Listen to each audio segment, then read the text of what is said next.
Hi, we're going to review our health, beginning chapter 3 to see how well you remember some of these things. Okay, so what is the process by which air enters and leaves your body? It is external respiration. You breathe in oxygen and you breathe out carbon dioxide.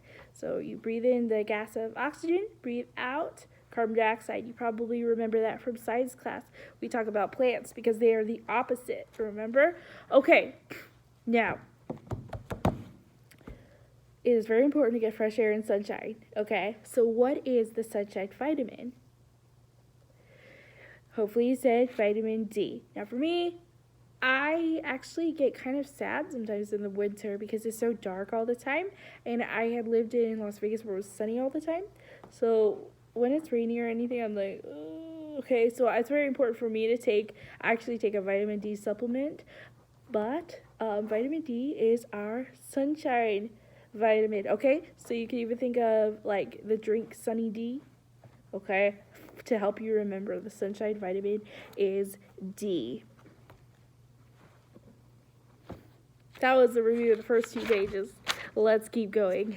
Okay, so you talk about these hollow cavities right here in your skull. You have 4 places. Here, here, and then about here.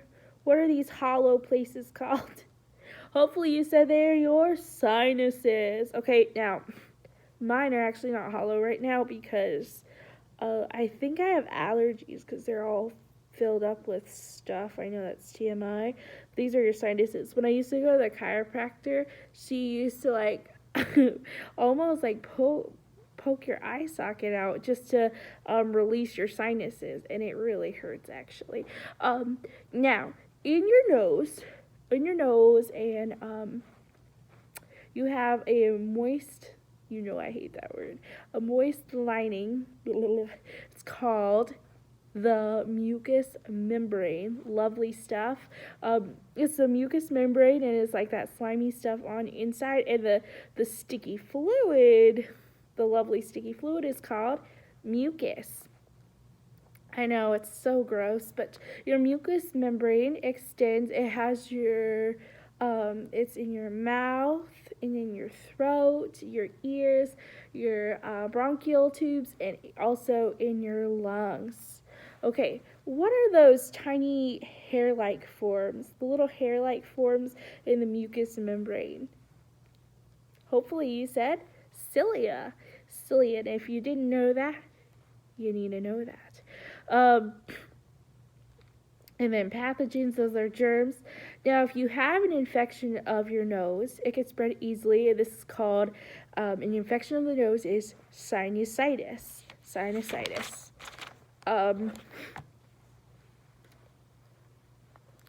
Now, there are 2 parts that collect some harmful pathogens, and they're located at the back of your nasal passage. So at the back of your nose are these things. What are they called? Do you remember? They're located at the back of your nasal passage. At the back of your nasal passage are your adenoids, okay? It has almost a sound of nose at the end. That's your adenoids. It's behind your nasal passage. And then at the back of your mouth, you'll see you have tonsils. You have tonsils in the back. Now, another word for your throat, excuse me, is your pharynx. Hopefully you remember that. That's your pharynx, and that's why, like, when you're sick and they say you have pharyngitis, that means you have pretty much inflammation in your throat. Now, there's this little tiny flap of cartilage, piece of skin or cartilage that covers the opening of your windpipe.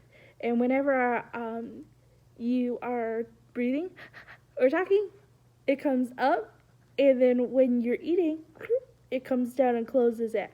What is that called? It's a mini, it's an epiglottis. And so how I remember it, because it has the word pig in it, so I don't know why. I just picture a little pig right there on that little tiny flap of cartilage, like a little baby pig, like, she's talking. Oh, and then he sits on it when you stop talking, you're starting to eat. I have a weird mind, I know. So this is your epiglottis. Then you have your windpipe.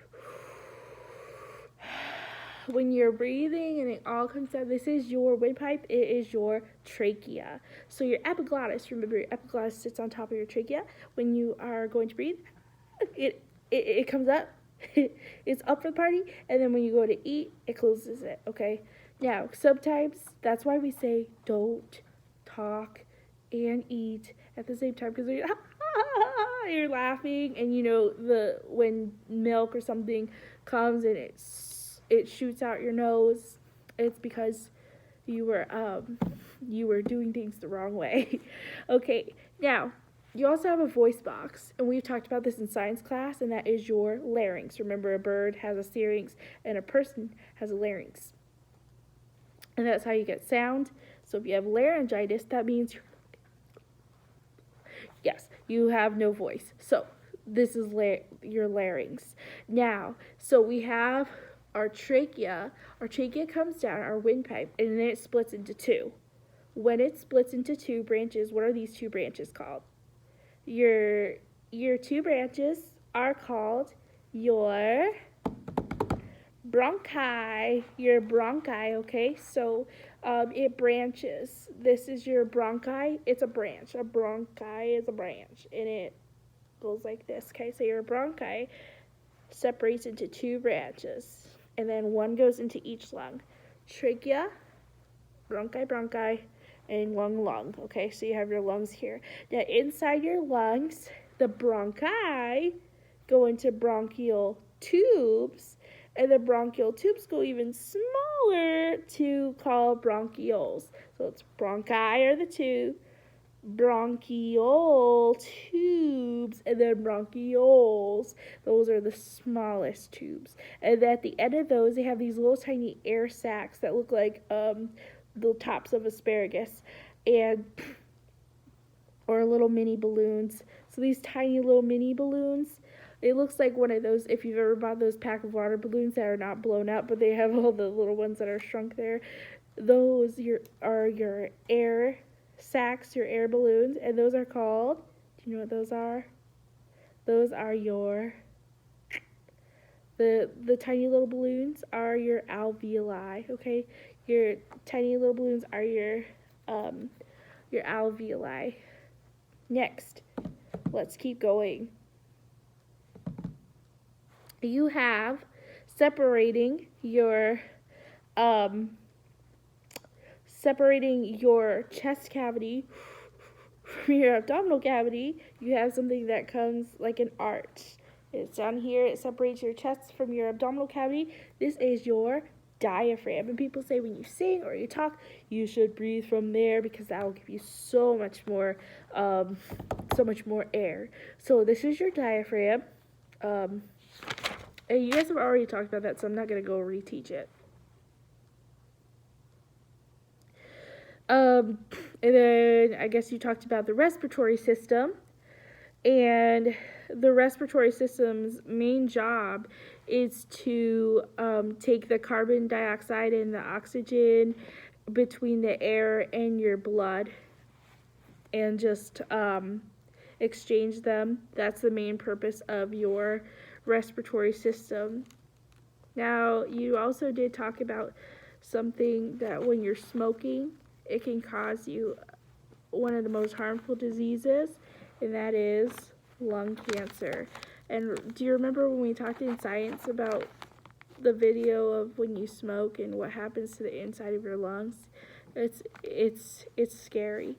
Okay, so we just did a quick review of page 34 to 42. If you need to, you can review with your parents or just start taking your health quiz. Pause this video, take your quiz, or ask your parents to help you review again if you were weak in those.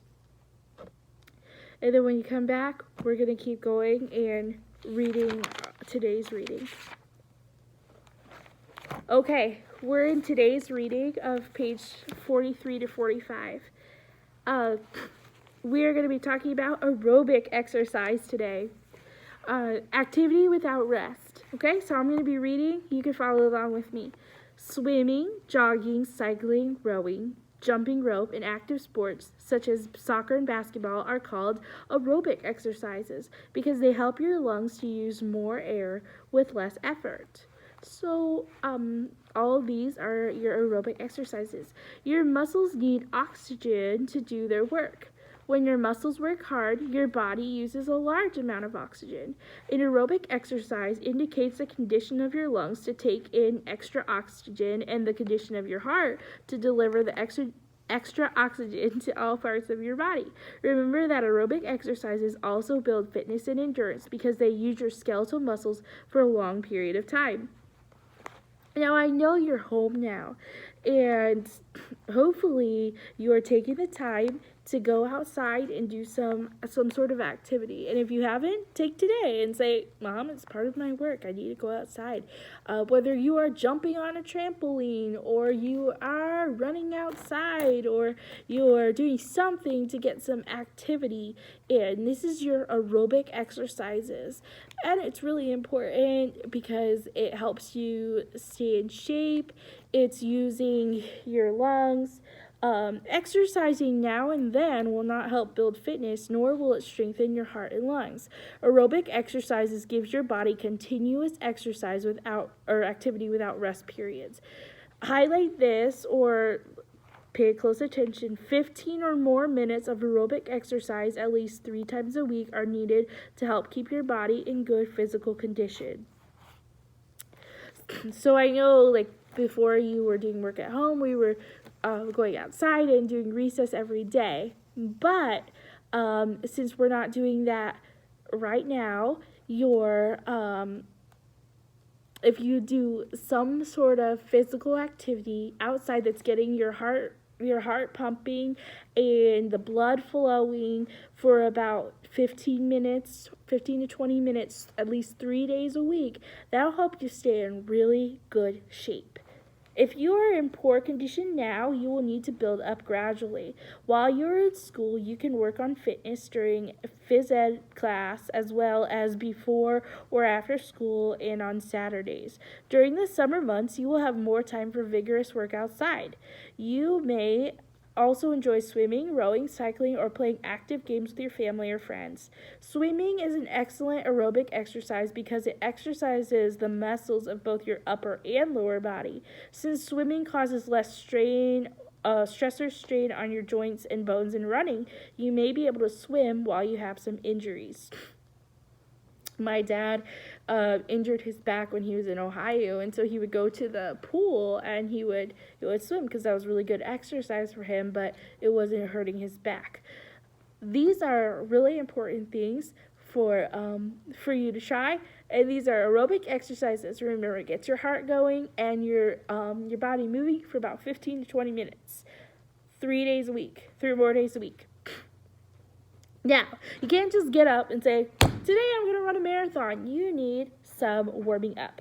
Warming up is important, even when you're just going running outside. Before you begin a strenuous game or an aerobic exercise, your body needs to warm up gradually. Light exercise speeds up the work of your heart and lungs. It gets them ready for more strenuous exercise. Your skeletal muscles also do better work when they are warm. These light exercises could include stretching exercises, warm-up exercises, and walking or jogging. So for me, like if I'm on the treadmill, I will start by going pretty slow as a good warm-up. Then once I feel like I'm ready, I can feel the blood moving in my legs, I will just start to go a little bit faster and a little bit faster. This is important when you are when you're working out, that you take good stretches or you're exercising, that you are doing some warm-ups. If you do aerobic exercises early in the morning, stretching exercises are especially important because your body is less flexible in the morning than it is later in the day, because it's almost like your voice, when you wake up and you're like, good morning. Same thing with your body. It's kind of is kind of not as flexible. Try touching your toes at 7 o'clock in the morning and again at noon. You'll find it easier to touch your toes at noon. Toe touches, especially with your legs crossed, help stretch the tendons and hamstring muscles in your legs. Slowly bend over and hold your position for 10 seconds. Repeat this stretch 1 or 2 times. You should not bounce or jerk vigorously while you stretch. This could cause you to overstretch a muscle and tear the fibers. Now for me, this has always been super easy because I have really short legs. So for me, it's not very hard. My leg is straight out to hold it for 10 seconds. But for someone with longer legs, I know this will be a little bit trickier for you. Be doing that a couple times. Repeat those 1 or 2 times. Try it at home. In ordinary walking, less than half of the muscles in your legs are used. To get the most benefit from walking, you need to walk as fast as possible with your arms swinging loosely at your sides. So when I was when my mom and I would do these workout videos, they were ones where you have to keep your arms and legs just moving. You don't want just, because when you're normally walking, you're only using half your muscles. So we did these videos and they were doing this from side to side and jumping and walking forward and walking and skipping, doing all sorts of things. These are good exercises. When your posture is correct, your body has more strength. Therefore, correct posture for running will help you to run faster. For a sprint, that's a short, fast run, you can run faster if you run on your toes. Now, I was thinking about this. This is super weird, but I don't know. You can try it, but running on your toes is a little bit